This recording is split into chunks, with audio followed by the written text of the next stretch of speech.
Hi, Candidate here. Recently I made a pretty startling series of connections in the lore of Dark Souls 3.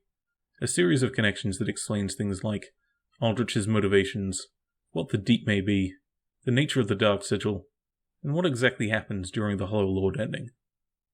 Our trail picks up when I stumbled across what seems to be a piece of unused dialogue from Yuria. So, these are the shackles of the gods. Which intrigued me. Obviously the first place to start with is the mound makers, but unfortunately we don't get a lot of information, other than the makers believe that the vertebrae they collect are the shackles of the gods. Now this isn't entirely just a product of their insanity. Aldrich is a holy warrior, and his granddaughter used to be the servant of a god. But to find out more, we're going to have to look further afield, and if you look up references to shackles throughout the rest of the game, you start to develop some interesting connections. There's the weapon skill Impact. Strike from the left to evade shields and deal a stinging blow that temporarily slows stamina recovery. The shackles of bondage lie deep in the hearts of all humankind. And the description of human dregs. Proof of a duty fulfilled by the Aldrich faithful, who patiently await the Devourer of God's return. Dregs are the heaviest things within the human body, and will sink to the lowest depths imaginable, where they become the shackles that bind this world. So this seems to be implying that the shackles have something to do with humanity, and specifically, it seems to have something to do with human dregs. Related to how the Cathedral of the Deep views humanity, we have the description of Great Deep Soul. Sorcery which improves upon Deep Soul. Fires powerful darkened soul dregs. Archdeacon MacDonald, a sorcerer himself, delighted in the Cathedral's stagnating souls. For him, they represented the glorious bedrock of this world. Now, since most of the inhabitants of the cathedral and seemingly everybody who gets sacrificed to it is undead, it's a fair bet to say that the stagnating souls it's referring to are humanity. Human dregs and the concept of stagnancy are closely related, and to explain this, I'm going to have to dive into some Japanese symbolism. The concept of stagnancy has been touched on before in Bloodborne, and specifically there is an item in Bloodborne that is called blood dregs, in a similar manner to human dregs. If you want to know more, Jerk Sans Frontiers has an explanation of this as it applies to Bloodborne, but let's focus on how to apply it to Dark Souls. In Shintoism, the concept of purity is extremely important, and nothing is more pure than flow. If water isn't flowing, then no matter how pure it was originally, it will very quickly go stagnant, attracting insects, microbes, algae, and it becomes impure. This is an extremely common visual motif in the game, whether it's just a swamp, a steaming, disgusting mixture of water and rotting bodies, or this weird toxic mud. There really isn't an area in the game that doesn't have some sort of standing water. What's interesting about this is that Dark Souls 3 is already using a water metaphor to talk about things related to the dark, the deep and the abyss. The deep is talked about in relation to a deep sea or deep waters, and the Japanese words for both the abyss and the deep have connotations of water. Putting this all together, if as the Deep Soul spell implies, human dregs are stagnant humanity, and that stagnant humanity falls to the lowest depths imaginable, then in this extended water metaphor, the dregs would end up in the deepest parts of the sea, or the abyssal trench that runs through it. So it seems like the abyss and the deep are very closely related to human dregs, and we do get confirmation of this by the references to gnawing insects. Part of the reason why stagnation gives way to impurity is that stagnant water becomes a breeding ground for blood-sucking insects like mosquitoes or gnats, and this is the case for human dregs as well. The Gnaw and Doris's gnawing miracles summon insects from the deep. These insects have gnawed on the swords of the Pontiff's Knights in Irithyll, and the sword of Volnir, who was in the abyss, has been gnawed at as well. This fits with the description of the Covenant of Artorias in Dark Souls 1, which states you need a covenant with the beasts of the abyss to enter, which could be these same insects. It also fits Dark Souls 1 in that the abyss is created when Ulusil defiles Manus' grave. Impurity isn't just from stagnation, it can stem from spiritually unclean acts, like grave desecration. Now I've seen a lot of people talk about the deep as if the references to deep waters or a deep sea are literally referring to water. Let's read the description for deep protection. Miracle taught by inaugurated deacons of the Cathedral of the Deep. The deep was originally a peaceful and sacred place, but became the final rest for many abhorrent things. This tale of the deep offers protection for those who worship amidst those horrors. Since this mentions people worshipping, it doesn't seem like the deep is physically underwater, although I suppose we don't technically know if undead need to breathe or not. The water is more part of a metaphor, which makes the age of deep sea or deep waters that'll exist after the age of fire more about the entire ocean, that is, the collective humanity in the world becoming human dregs, than it is talking about an actual physical sea, although it might also be talking about one made out of human dregs. The talk of aberrant things resting is also very reminiscent of the description of the Deep Ring, which says that in the cathedral slumber things most terrible. Combine that with the sort of black smoke you see when the deacons in maggot hollows rise up from the ground, it kind of paints this idea of the deep existing just below the surface of the cathedral, in the groundwater, as it were. If you want a theory as to why the abyss and the deep are referred to as different things, one is that it's merely political. The Sable Church and the Cathedral of the Deep don't seem to get along, since Yuria is perfectly happy to help you kill Sullivan. It may be that the deep is a place, but the abyss is actually just another word for human dregs. The Follower's Torch talks about the abyss being present inside of people, in a similar way to human dregs. It's also possible that instead of being created by impure humanity, instead the deep is a corruption of the, for lack of a better term, plane that the undead crypt from Dark Souls 2 is in. The cathedral and the crypt both have endlessly respawning hollows, and the crypt is supposed to be a peaceful place for the undead to sleep, which is similar to the description of deep protection. And it's not like it's just some normal crypt. You can see in Vendrick's room that there's no walls, just this endless expanse of black, with a series of columns and statues recurring into infinity. It's possible that Untended Graves is also part of the deep, since it's supposed to be where rootless warriors rest, and it, the cathedral and the crypt all have grave wardens. The idea of a place of darkness that used to be peaceful, but has since been corrupted, is mirrored in the painted world. It's supposed to be a gentle place that the forlorn can find sanctuary in, but has gone rotten and needs to be renewed. This could also be the dark that the hollows emerge from at the beginning of Dark Souls 1. There's a lot of stuff about the deep being at the bottom of things, and we actually do have some connections between the bottom of the world and the continuing water metaphor. We have Ash Lake, Shrine of Amana, and Smouldering Lake seemingly at the bottom of the world, and in Japanese, the part about the lands of lords churning is actually describing them as having drifted ashore. Now, if humanity is capable of becoming stagnant and turning into dregs, this paints the Way of White in an extremely interesting light. And the cathedral itself used to be a Way of the White institution. The Way of the White is obsessed with burning humanity. It forces women who are drawers for infinite humanity to become firekeepers, who burn this humanity away. They seek the rite of kindling in Dark Souls 1, which lets them burn even more humanity than normally, and the Deacon Robe says, in time, those dedicated to sealing away the horrors of the deep succumb to their very power.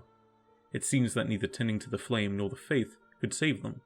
Now, burning things is a pretty universal symbol of purification, which the Sacred Flame description references, so it's a good bet that this isn't just done to emulate Gwyn or stoke the bonfires, it's actually an attempt to keep your humanity pure. And we have evidence of this in the Arena questline. When you first find her, she is not a firekeeper and is gnawed at by the dark. If she then fails to become a firekeeper, she becomes even more impure than when you found her. So gnawed at by the things that live in human dregs, she's unable to interact in any way with the outside world. It doesn't just seem to be fire that they tried to purify humanity with. The spiked whip in the cleansing chapel describes what is essentially a bloodletting ritual. This fits back in with Bloodborne, which has a weapon called the Bloodletter that was used for expelling impure blood. Bleeding is also extremely effective against a lot of the dark-aligned enemies in the game, such as Aldrich himself, and some of them, including the deacons, actually bleed black blood, so it seems like that may be another way of purifying humanity.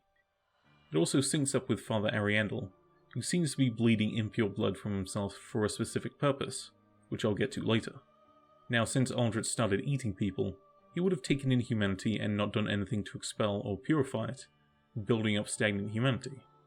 So when he bloated like a drowned pig, as Hawkwood says, and note the water reference, it's him turning into human dregs. The question then becomes, why is he trying to devour gods? Dark Souls 2 goes on a lot about the ever-recurring, eternal nature of the Lord Souls. Even if the person holding them goes hollow, like Vendrick, they'll just leave and emerge somewhere else in the world. This guarantees that no matter what, the fire can be linked, because they can always be recollected and used to inherit it. So if you wanted the fire to fade like Aldrich, you try to make it so the Lord Souls don't reincarnate. And since this recurring nature is a sort of flow between being out in the world and being used to link the fire, this would make the Lord Souls extremely pure. So if you wanted to stop them from reincarnating, you could try using human dregs to make them impure. And if you're a big blob of human dregs like Aldrich, then you do this by shoving them into yourself, as in devouring them. This would make human dregs both shackles of the gods and shackles that bind this world, because they'd stop the linking of the fire. It's certainly not as if Aldrich only cares about devouring gods for its own sake. Rosaria is a god. Leonard's questline really only exists to tell you that she's really Guinevere, and he doesn't go after her. Since she's associated with maggots, and maggots are a symbol of impurity, it seems like she's spared being devoured, because she's already been defiled by human dregs. So we suspect what shackles of the gods are and what they do, but we still haven't tied them back to Yuria. Well, there are two other references to shackles in the game that I haven't come to yet. We have the description of the coveted silver serpent ring. A silver ring depicting a snake that could have been, but never was, a dragon. Fallen foes yield more souls. Snakes are known as creatures of great avarice, devouring prey even larger than themselves, by swallowing them whole. If one shackles her cause for discontent, perhaps it is time for some old-fashioned greed. And also Yul's dialogue. Please, grant me death. Undo my shackles.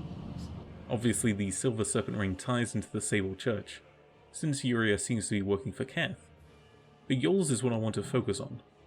Since Yul is only happy to be killed by you when you have 5 dark sigils, it seems like these shackles he's talking about are not metaphorical, but are literally referring to his dark sigils. We also have the Japanese version of the Firekeeper's soul. The English is, soul of a firekeeper who is said to have returned from the abyss. This firekeeper preserves the bonfire and serves its champion. She is said to have soothed and accepted the dark sigil, which has tainted her soul. The Japanese makes it clear that this taint is human dregs.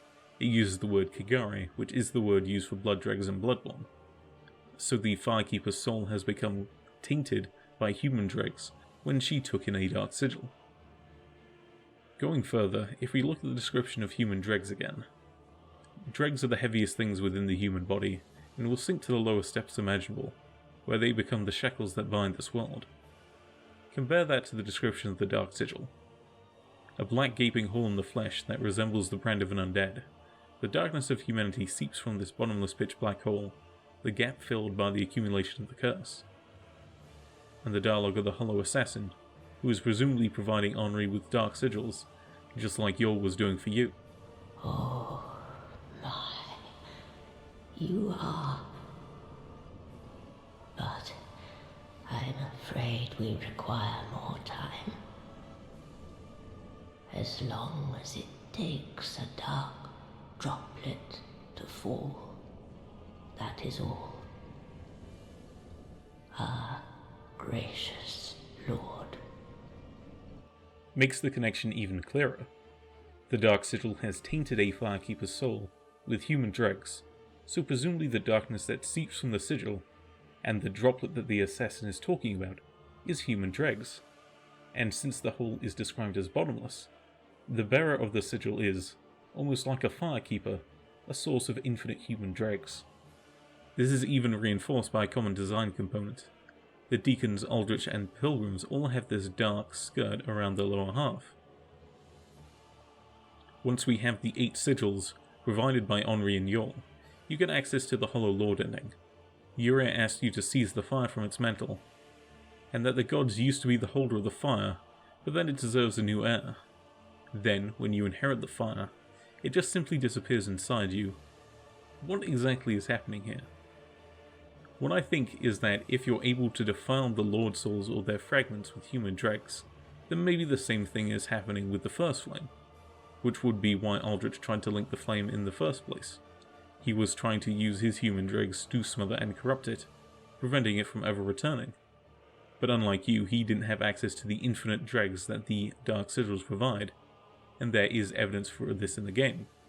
Going all the way back to Aldrich, the description of the sunset shield that he uses states, "Shield of the Holy Knights of the Sunless Realms, engraved with a brilliant flame crest that burns brightly within the Order's customary sunset colours. This design symbolizes those who both harbour and oppose the power of flame." Harbouring and opposing flame being what Aldrich did, and what the Sable Church is trying to make you do. So if Aldrich was part of a knightly order that was allied or had the same goal, he would know about humanity being the shackles of the gods. This is also why Father Ariandel asks for his flail when the flame starts sparking again in our presence. He wants more blood, more impure humanity, to submerge and drown the flame. Also we have the slimes. These are called Rotten Flesh of Aldrich by the guide, and they do seem to be human dregs that have just fallen off of Aldrich, or congealed out of this standing water filled with corpses.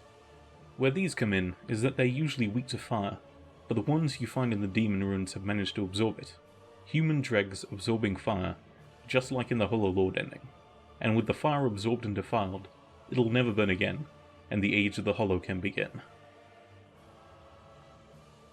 I hope you enjoyed this, or at least it gave you some ideas. I'll see you next time with an updated version of my Puzzle Man video. Stay tuned.